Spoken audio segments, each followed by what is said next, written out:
RTC bus depot నుంచి బస్సులు బయటకు రాకుండా బస్ డిపో ఎదుట నేతలు ఆందోళన నిర్వహించి బస్సులు నట్టుకున్నారు. పట్టణంలో వాణిజ్య వ్యాపార విద్యా సంస్థలు స్వచ్ఛందంగా బంద్ పాటించాయి. ప్రధాన వీధుల్లో ద్విచక్ర వాహన ర్యాలీ నిర్వహించి కొందరు వ్యాపారులు బంద్ పాటించకపోవడంతో నేతలు వారితో మాట్లాడి షాపులు మోయించారు. ఈ సందర్భంగా బీఎస్పీ రాష్ట్ర నేత శివరాజ్ మాట్లాడుతూ ఎస్సీ వర్గీకరణ రాజ్యాంగ స్ఫూర్తికి వ్యతిరేకమన్నారు. కులాలు వర్గాల మధ్య చిచ్చు పెట్టేందుకే ఎస్సీ వర్గీకరణ చేపట్టారని ఆరోపించారు. ఓటు బ్యాంక్ రాజకీయాలు చేస్తూ రాజకీయ లబ్ధి పొందాలని చూస్తున్న పార్టీలకు గుణపాఠం చెబుతామని హెచ్చరించారు. మాలలు అసెంబ్లీ ఎంపీ ఎన్నికల్లో కాంగ్రెస్ పార్టీకి మద్దతుగా ఓట్లు వేసి గెలిపిస్తే సీఎం మాలలకు వ్యతిరేకంగా అసెంబ్లీలో మాట్లాడడం సిగ్గుచేటన్నారు. ఇప్పటికైనా కేంద్ర ప్రభుత్వం ఎస్సీ వర్గీకరణ ఉపసంహరించుకుంటే మంచిదని, లేకుంటే ఆందోళనలు తీవ్రతరం చేస్తామని ఆయన ఆగ్రహం వ్యక్తం చేశారు. ఎలాంటి అవాంఛనీయ సంఘటనలు జరగకుండా పోలీసులు పటిష్ట బందోబస్తు ఏర్పాటు చేశారు. పట్టణంలో చేపట్టిన బంద్ ప్రశాంతంగా ముగిసింది. ఈ బంద్లో బీఎస్పీ మాల మహానాడు నేతలు పాల్గొన్నారు.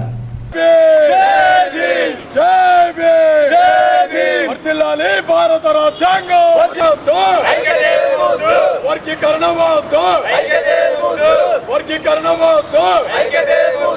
దళితుల ఐక్యత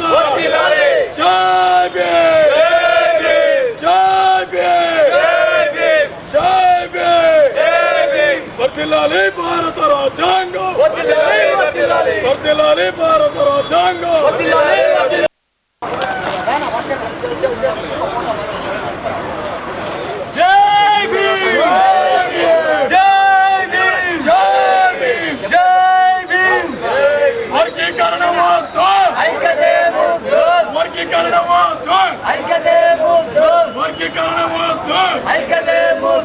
దళితుల ఐక్యత దళితుల ఐక్యత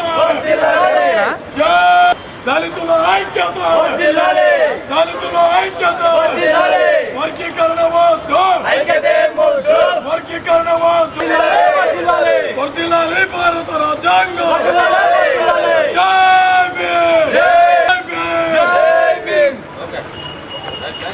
మరి ఎస్సీ జాతీయ మాల మహానాడు ఎస్సీ సంఘాలు వర్గీకరణ వ్యతిరేకిస్తున్నటువంటి ఎస్సీ సంఘాలు మరి ఈరోజు బంద్కు పిలిపించినటువంటి నేపథ్యంలో మరి బహుజన్ సమాజ్ పార్టీ జాతీయ అధ్యక్షురాలు సోదరి మాయావతి గారి యొక్క ఆదేశాల మేరకు ఈరోజు దేశవ్యాప్తంగా కూడా బహుజన్ సమాజ్ పార్టీ నాయకులు మరి ఎస్సీ మరి కుల సంఘాలు ఇచ్చినటువంటి బంద్కు సంపూర్ణమైనటువంటి మద్దతు తెలపడంలో భాగంగా మరి మహబూబాబాద్ జిల్లాలో ఆర్టీసీ డిపో ముందు ఉదయం వేకోజామి నుంచి కూడా మరి ఆర్టీసీ బస్సులను బంద్ చేయించేటువంటి మరి కార్యక్రమంలో భాగంగా ఈరోజు డిపోలో మేము ఆందోళన కార్యక్రమంలో పాల్గొనడం జరుగుతుంది.